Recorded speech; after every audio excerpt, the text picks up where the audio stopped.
Hi, my life, another video, another share, guys. Another POV. OMG. Congratulations, Fiang, dahil you are safe tonight at makakabalik ka na sa loob ng bahay ni Kuya. Yehey! Tuloy ang ligaya. Actually, guys, worth it naman pala talagang bumalik bumalik ang kilig natin sa Fiang GM na love team.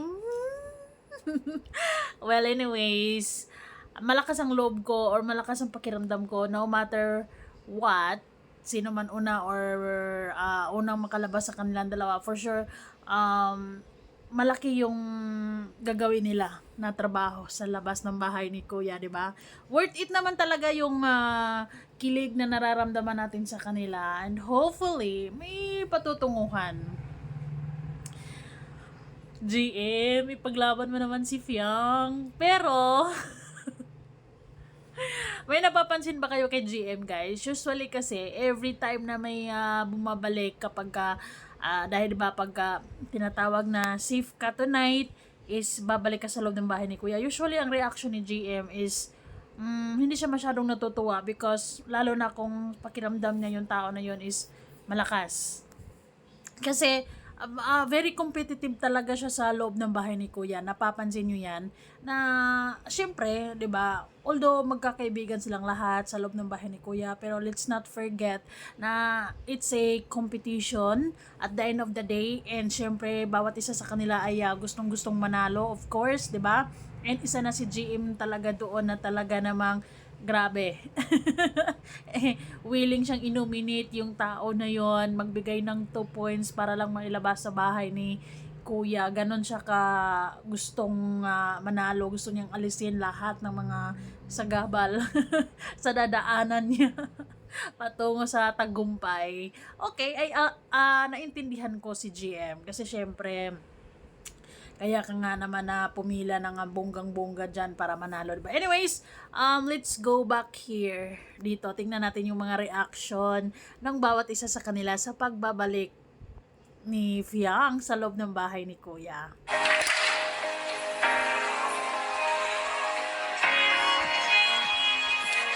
Eh, siguro may pinagkikwentuhan sila ni Binsoy. Nakakabalik pala doon. Nakakabalik. So, yung tingin na yan, alam niya na kung sino ang bumalik. Yung imagination natin, grabe naman yung imagination natin. Tapos, isang araw, biglang,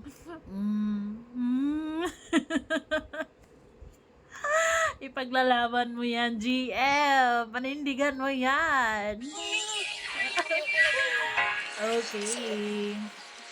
So, hopefully, yung fans ni Fiang at saka ni Jazz ay na kayo, peace be with you na kayo dahil okay naman ang dalawa sa loob ng bahay ni Kuya. And actually, ayoko mag-judge ng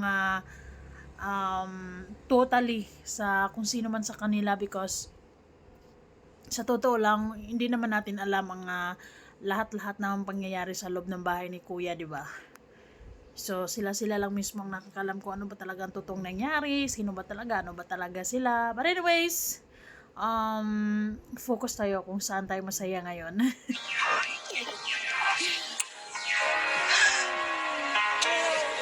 Ngiti yarn.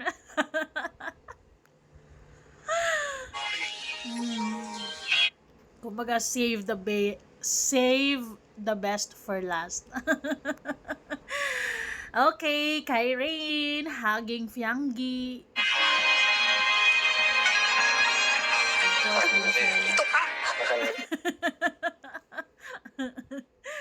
Ay, nako. Actually, si Fiang ay isa sa mga example or patunay na na-realize ko lang na show what you've got or like ipakita mo kung sino ka, kung anong flaws, kung anong strength, kung anong, 'di ba? Kung anong kalukahan mo sa buhay. Be you, just be yourself, and makikita mo kung sino nandyan para sa'yo, kung sino yung magstay para sa'yo, and thank you.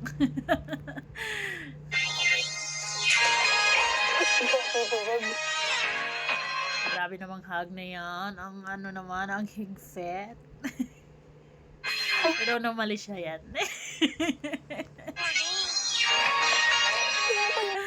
Itong isa, si Little Mr. Bean.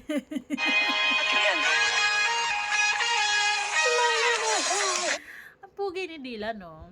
Yung ngiti niya parang, ano lang, very mindful, very cutesy, very demure.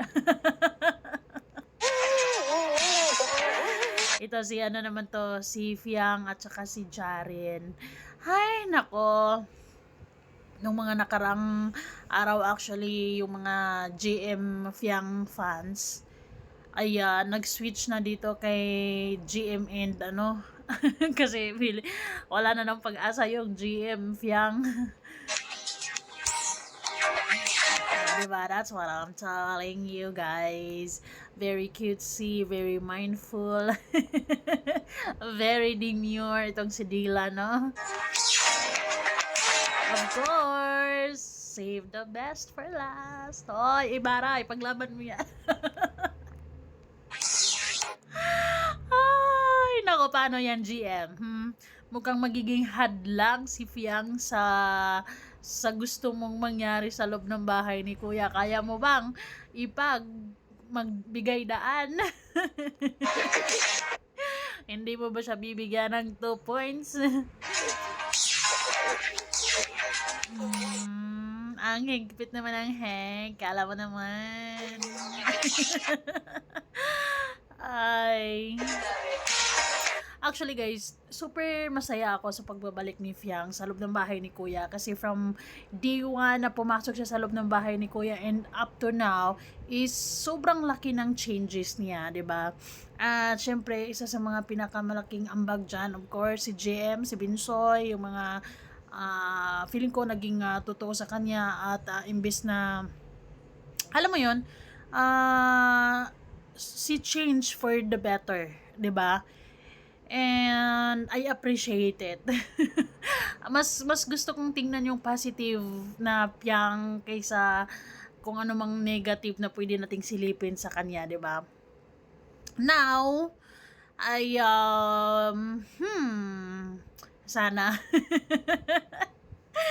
sana tuloy-tuloy na tong ano natin na pinaglalaban natin kasi naman si Fiang nung bago pa siya bumalik sa loob ng bahay ni Kuya, may sinasabi siya kay Julie na i-chat si Sean, ganyan.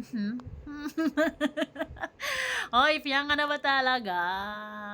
Ma-friendzone ba sa'yo si GM basta may the best man win. And of course, sa paglaban mo, kung totoo mga bet na bet mo si Fia at kung totoo mga gusto mo, ipaglaban mo, kaya mo yan. Anyways, feeling ko talaga din naman. No matter what will happen, parang malaki ang gagawin, marami silang mga gagawing proyekto sa labas ng bahay ni Kuya, 'di ba? Kasi dito naman talaga sa labas ng bahay ni Kuya ang totoong laban. Anyways, enjoy na lang natin yung mga pagsasama nila sa loob ng bahay ni Kuya. And let's see. Watch and learn. Hanggang sana abot ang kilig natin na nararamdaman natin na isinusugal natin sa GM yung tandem na to. Magiging official love team na kaya sila very very soon.